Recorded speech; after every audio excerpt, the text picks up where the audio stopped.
Okay, today we are going to talk about the new topic Introduction to Algebra, which is the class 6 topic. First of all, we should understand what is the meaning of algebra. We all are knowing about the numbers like 1, 2, 3 till infinite. Also, we are knowing the arithmetic operation plus, minus, multiplication and division. Whenever between two numbers we are using any of the arithmetic operation, we are knowing what will be the result. But there are still some unknown things whose value we need to find out. For finding out the unknown quantities, we use alphabets and symbol with the arithmetic operations to find out the unknown quantity.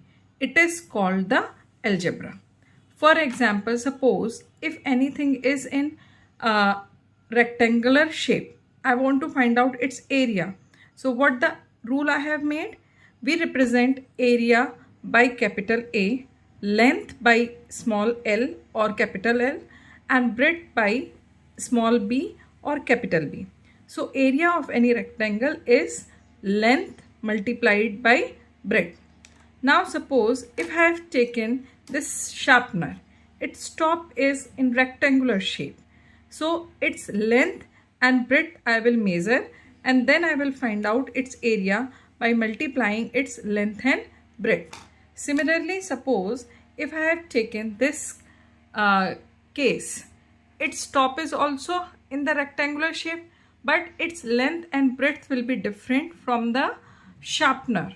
So the area of sharpener top and this case top will be different. So in this way, I have made the rule by using the alphabets to find out the area of the rectangle. So it is one of the example for algebra. Now we are going to talk about algebraic expression. What is the meaning of algebraic expression? Whenever any symbol or alphabet is used with arithmetic operations and with numbers, so whatever the statement is formed, it is known as algebraic expression. Now how we can form the this kind of algebraic expressions for any statement? Let us see in the example. For example, it is said sum of two numbers is greater than 9. I don't know what are the two numbers. I am not knowing what are the numbers. So I will let any two numbers. I can use any symbols. For example, suppose I use triangle or square in that way. Otherwise, most friendly is that we can use the alphabets, small alphabets or capital alphabets we can use. So as we are knowing that sum will be found between the two numbers, so I will let two numbers. Let the two numbers are A and B. So what will be the answer? A and B. I have chosen the two numbers. For the sum, I will use plus sign. So what it says? Sum of two numbers is greater than. For greater, what the symbol I can use? This symbol. Greater than 9. So now this has become the algebraic expression. A plus B is greater than 9. Another problem I am taking. Difference of two numbers m and n, where m is greater than n.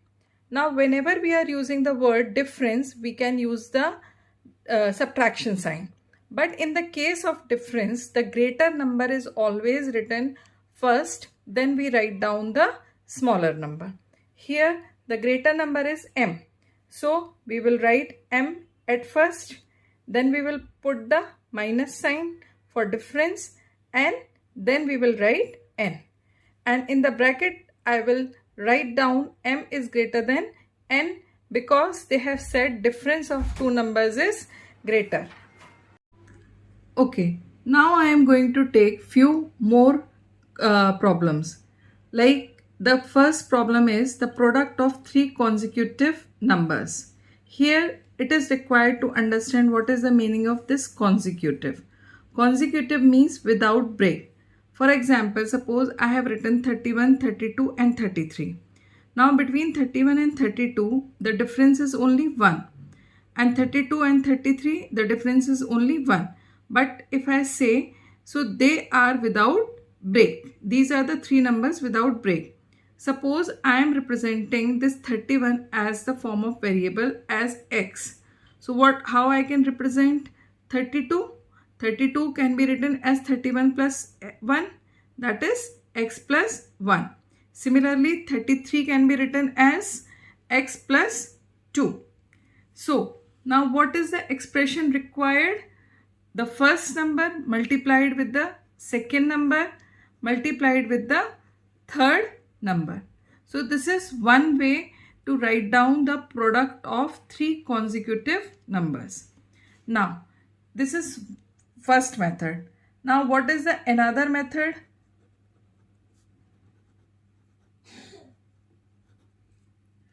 For the another method, suppose I have taken the middle number as x.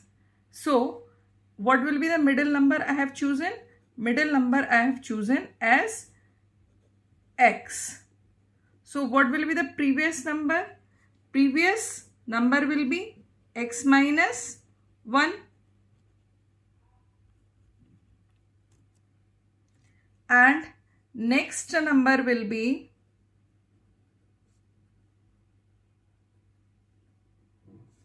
x plus 1. So what will be the expression in this case?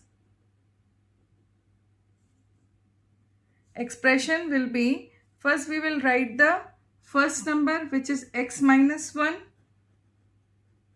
Then for product we put the multiplication sign. Then we will write the second number, middle number, that is x. Then I will write the third number, that is next number, that is x plus 1. So the product of three consecutive numbers can be written either in this way or in this way. Both are correct answers. Now we are going to talk about the next problem. The sum of three consecutive odd numbers. Now with consecutive, one more thing has been added, that is consecutive odd numbers. Means numbers should be consecutive as well as they should be odd. For example, suppose I have taken any of the three consecutive odd numbers. Suppose I have taken 11, then 13, then 15. They all are consecutive but odd numbers. Suppose if I am representing the first number as x, then how I will represent this 13? X plus 2, and this 15, how I am going to represent? X plus 4. So what the numbers I have got? X, x plus 2 and x plus 4. So as we need to find out the sum, so first of all we will write down the first number, that is our x. Now as for the sum, we will put the plus sign. What is our second number? X plus 2. Again for the sum we will put the plus sign. Then we will write down the third number, that is x plus 4. So what will our answer? X plus 2 plus x plus 4. This is the sum of three consecutive odd numbers. Similarly, one more problem I am taking. The sum of three consecutive even numbers. Now what the word has come? Consecutive as well as even. For example, suppose I have taken 4, 6 and 8. Clear? Now suppose if I am writing this 4 as 2 multiplied 2. That is, if I am representing this 2 as n, so it is 2n. Clear? Now this 6 can be written in the form of 4. So it can be written as 4 plus 2. That means 4 I am representing by 2n. So it will become 2n plus 2. Similarly, this 8 can be written as in terms of 4 plus 4. Again I am representing 4 as 2n. So what will come? 2n plus 4. So what the 3 consecutive even number I have got?